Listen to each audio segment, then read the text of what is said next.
Hello बच्चों, चलो आज पिछली क्लास में मैंने पढ़ाया था आपको कि नंबर सिस्टम क्या होते हैं और वो किन किन संख्याओं से मिलकर बने होते हैं। तो आज बताएंगे कि उन नंबर सिस्टम से पूछे जाने वाले कुछ basic one objective type question किस प्रकार से पूछे जाते हैं और आजकल परीक्षा में पूछे भी जा रहे हैं। फर्स्ट क्वेश्चन देखते हैं यहाँ पे कि क्वेश्चन में पूछा जाए प्राकृतिक संख्या है। हमें ऑप्शन दिए हैं 4, 5/8 -5 0 5। इनमें से कौन सी संख्या प्राकृतिक संख्या या नेचुरल नंबर है। तो हम चेक करेंगे नेचुरल नंबर यानी प्राकृतिक संख्या में हमें 1 से लेके इनफाइनाइट नंबर जो पढ़ी जाती हैं उन्हें नेचुरल नंबर कहते हैं। तो यहाँ पे नेचुरल नंबर कौन सी हो जाएगी बच्चों, 5/8 यानी ये संख्या P/Q के रूप में लिखी गई संख्या। तो इस संख्या को हम रेशनल नंबर कहते हैं। बी पे -5 नेगेटिव नंबर कहलाते हैं लेकिन वो नेचुरल नंबर में नहीं आएंगे। 0 को नेचुरल नंबर में नहीं काउंट करेंगे, एक होल नंबर है। 5 नेचुरल नंबर में आती है, तो 5 क्या है, नेचुरल नंबर है। ठीक है बच्चों, आप समझे। इसी प्रकार से नेक्स्ट क्वेश्चन है पूर्णांक यानी इंटीजर क्या है। इसमें पूछ रहे हैं हमसे इंटीजर कौन सी नंबर है। इंटीजर कौन सी नंबर है, तो इंटीजर नंबर में हमने पढ़ा है कि सभी ऋणात्मक नंबर्स, होल नंबर्स और नेचुरल नंबर्स कंबाइन होती हैं, शामिल होती हैं। तो यहाँ पे नेचुरल नंबर 5/10, तो 5/8 एक इंटीजर नंबर नहीं है क्योंकि वो रेशनल नंबर का पार्ट है। -5, हाँ -5 इंटीजर नंबर में आते हैं, ये ऋणात्मक इंटीजर नंबर कहलाते हैं। -5 इज करेक्ट आंसर। पाई देखते हैं, पाई क्या है। पाई एक इंटीजर नंबर नहीं है क्योंकि हम उससे दूसरी में पढ़ते हैं, 2 वाली एक इंटीजर नंबर नहीं है। इस प्रकार से अगले नंबर होल नंबर यानी पूर्ण संख्या। तो होल नंबर यहाँ पे हम चेक करें कि होल नंबर कौन सी संख्या होती है। वे संख्या जिनमें 0 शामिल होता है होल नंबर कहलाती हैं। तो यहाँ पे देख रहे हैं 5, क्या 5 होल नंबर है। तो यहाँ पे हम देख पा रहे हैं, आपको समझाते हैं कि जितनी भी नेचुरल नंबर होती है ना, इनफाइनाइट, और यहाँ पे अगर 0 शामिल कर दे तो वो सभी ही होल नंबर बन जाती हैं, वो सभी ही होल नंबर बन जाती हैं। तो यहाँ पे 5 एक ऐसी नंबर है जो होल नंबर भी है, 5 होल नंबर भी है। 0 अपने आप में होल नंबर है ही। यहाँ -5 होल नंबर में नहीं आती है। और यहाँ पे डी ऑप्शन में पूछा जा रहा है ए एंड बी, यानी इसका आंसर ए भी सही है, ए भी सही है, इसलिए ऑप्शन डी इज करेक्ट। अगला क्वेश्चन है अपर में संख्या है। अपर में संख्या इरेशनल नंबर के बारे में हमसे पूछा जा रहा है। इरेशनल नंबर,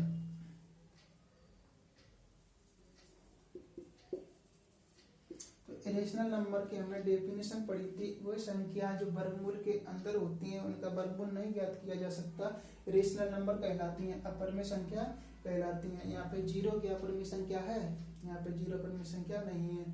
22/7 एक अपर में संख्या नहीं है क्योंकि वह P/Q के रूप में लिख पा रहे हैं। वो क्या है, रेशनल नंबर है।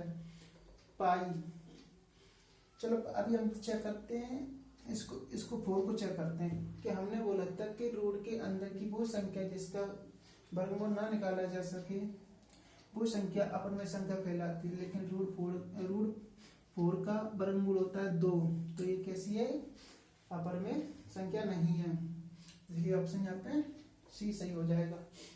तो अपर में संख्या सी, पाई। अगला क्वेश्चन है काल्पनिक संख्या है। काल्पनिक संख्या की परिभाषा पढ़ी थी कि वे संख्या जो वर्गमूल के अंदर माइनस की संख्या होती हैं काल्पनिक संख्या कहलाती हैं। या दूसरी परिभाषा पढ़ी थी, ऐसी वर्गमूल के अंदर की संख्या जिनका वर्ग करने पर ऋणात्मक मान प्राप्त होता है काल्पनिक संख्या कहलाती हैं। तो यहाँ पे ना तो एक नेगेटिव है, यहाँ तो ना तो यहाँ पे ए नेगेटिव, तो ए तो हो ही नहीं सकती। यहाँ पे चेक करें, चलिए इसको चेक करते हैं। यहाँ पे ए भी नेगेटिव है, ए भी नेगेटिव, क्या ये काल्पनिक संख्या है। जरा सोचो, 24 को क्यों नाम 6 मल्टीप्लाई 4 करके लिख सकते हैं। इस प्रकार से यहाँ पे हम माइनस के 6 मल्टीप्लाई माइनस के 4 लिख सकते हैं, और माइनस के 6 से 6 कैंसिल आउट हो जाएंगे और 4 बचेंगे। 4 की वैल्यू होती है 2, तो ये भी क्या है, काल्पनिक संख्या नहीं है। यहाँ पे देखो, यहाँ पे ये संख्या काल्पनिक संख्या है क्या, तो इसका हम चेक करते हैं। इसका अगर वर्गमूल करेंगे, सॉरी इसका स्क्वायर करेंगे तो हमें एक नंबर नेगेटिव नंबर प्राप्त होगी। तो ये क्या है, काल्पनिक संख्या है। मान रूल के अंदर माइनस ना, ये काल्पनिक संख्या है। तो इसका ऑप्शन सी सही हो जाएगा। ठीक है बच्चों, इस प्रकार से और भी क्वेश्चन देखते हैं।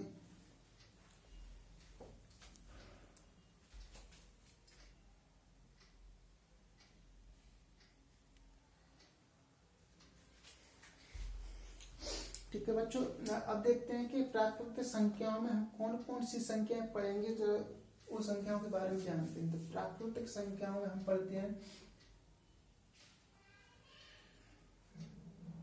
1 2 3 4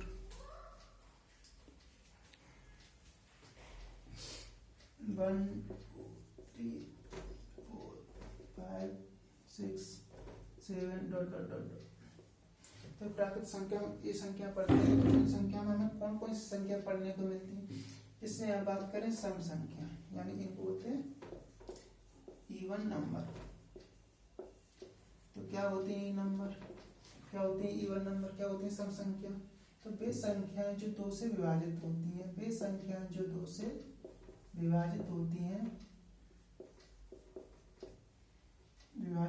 हैं इवन नंबर कहलाती हैं। जैसे इसमें से हम लेंगे, क्या 1 2 से विभाजित हो रही है, नहीं हो पा रही, 2 हो रही है, हाँ हो रही है। तो पहली संख्या 2 हो जाएगी, अगली संख्या 3 4 6 8 10 डॉट डॉट डॉट। तो जो संख्या 2 से विभाजित होती है इवन नंबर यानी सम संख्या कहलाती है। अगली संख्या की बात करें विषम संख्या यानी ऑड नंबर, यानी वे नंबर इनकी परिभाषा क्या हो जाएगी, जो 2 से विभाजित नहीं होती हैं, जो 2 से विभाजित नहीं होती हैं, ऑड नंबर कहलाती हैं, विषम संख्या कहलाती हैं। जैसे 1 2 से विभाजित होती है, नहीं होती है, तो विषम संख्या फर्स्ट कौन सी है, 1। सेकेंड 2 से विभाजित होगी, थर्ड 3। इस प्रकार से हम जान सकते हैं कि 2 से ना विभाजित होने वाली संख्या इस प्रकार की होंगी। तो अब देखते हैं, यहाँ पे हमने सम संख्या देखा, विषम संख्या देखा, ठीक है। अब यह भाज्य संख्या क्या होती है, भाज्य संख्या क्या होती है। तो भाज्य संख्याओं को बोलते हैं कंपोजिट नंबर, कंपोजिट नंबर यानी वे संख्याएं जो 2 से अधिक जिनके फैक्टर हों। थोड़ा यहाँ पे हम एक बात समझते हैं पहले, उसके बाद बताते हैं क्या होती है कंपोजिट नंबर। जैसे हमने कोई नंबर ली यहाँ पे 12, यहाँ पे हमने कोई नंबर ले ली 12।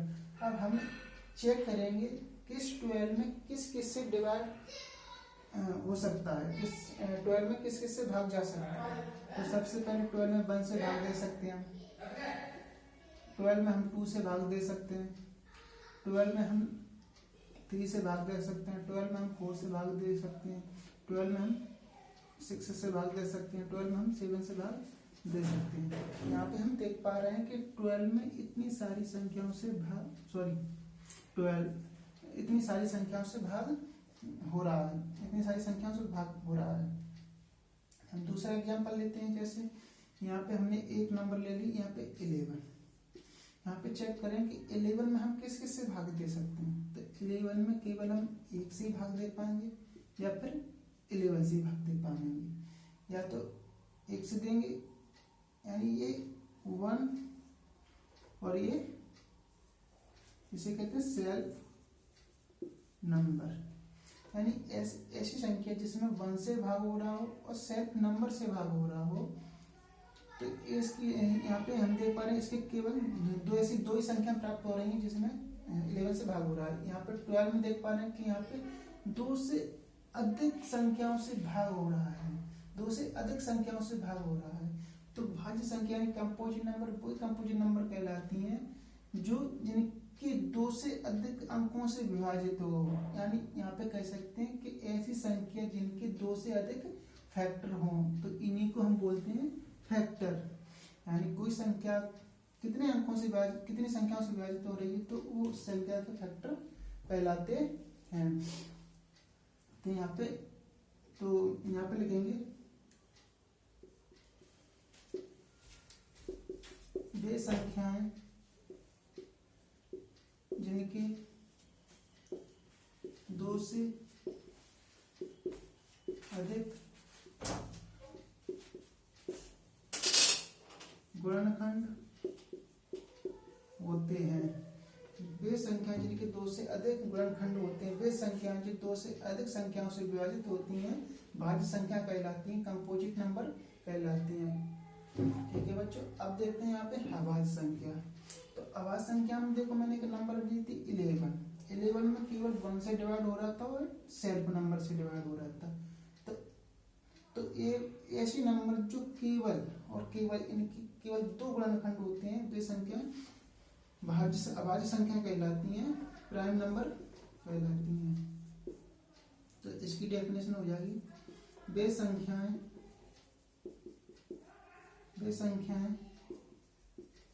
जिनके केवल दो गुणनखंड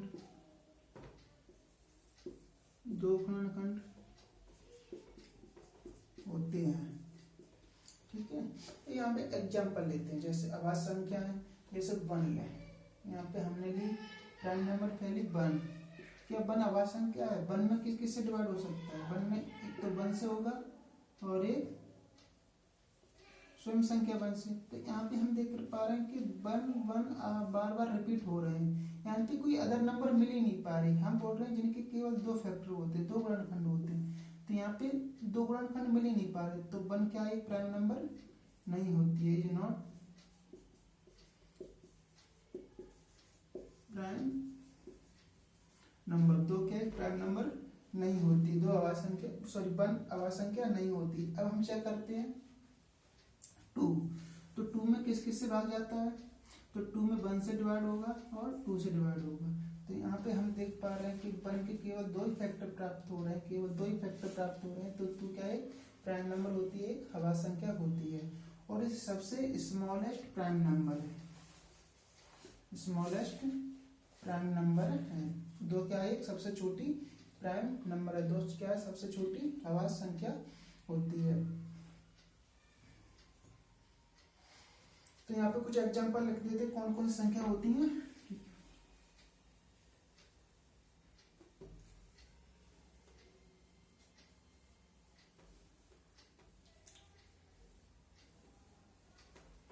तो अभाज्य संख्याओं में पहली संख्या जो आ गई वो होगी 4, 6, 9, 10, 12 डॉट डॉट डॉट। और अभाज्य संख्या में जो पहली संख्या होगी जो 2, 3, 5, 7, 11, 13, 17 डॉट डॉट। इस प्रकार से हम भाज्य संख्या और अभाज्य संख्या में डिफरेंस समझे। ठीक है, क्या होती है भाज्य संख्या जो 2 से अधिक जिनके फैक्टर होते हैं अभाज्य संख्या कहलाती है। तो सबसे छोटी अभाज्य संख्या कौन सी? सबसे छोटी भाज्य संख्या, सबसे छोटी कंपोजिट नंबर 4 होती है। और सबसे छोटी अभाज्य संख्या, सबसे छोटी प्राइम नंबर 2 होती है। एक क्वेश्चन में पूछा जाता है सबसे छोटी प्राइम नंबर, सबसे छोटी अभाज्य संख्या 2 होती है, 2 होती है। ठीक है,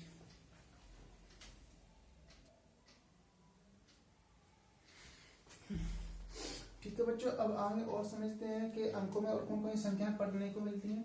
तो यहाँ पे हम देखते हैं पहली संख्या पढ़ी जा रही है विशुद्ध मान। विशुद्ध मान क्या होती है? यानी किसी संख्या का विशुद्ध मान क्या संख्या होती है? तो यहाँ पे हम कोई एग्जांपल लेते हैं, जैसे -5, -7, 6। यानी हमने ये 3 संख्या ली। तो हम प्राप्त करना चाहें कि इनका विशुद्ध मान यानी एब्सोल्यूट वैल्यू क्या होगी इसकी? एब्सोल्यूट वैल्यू एब्सोल्यूट वैल्यू क्या होगी, इसकी एब्सोल्यूट वैल्यू क्या होगी, इसकी एब्सोल्यूट वैल्यू क्या होगी। तो इसकी एब्सोल्यूट वैल्यू क्या होगी, तो एब्सोल्यूट वैल्यू प्राप्त करने के लिए किसी संख्या की, जैसे -5 है हमारे पास, तो किसी संख्या की जो चिन्ह की संख्या है उसी की संख्या के चिन्ह से ही मल्टीप्लाई करने पर जो संख्या प्राप्त होगी वो संख्या का विशुद्ध मान कहलाएगी। जैसे -5 का -1 से मल्टीप्लाई करेंगे तो यहाँ पे प्लस के प्राप्त होंगे, तो ये क्या कहलाएगी, इस संख्या का एब्सोल्यूट मान कहलाएगी। यानी -5 के एब्सोल्यूट मान क्या है, +5।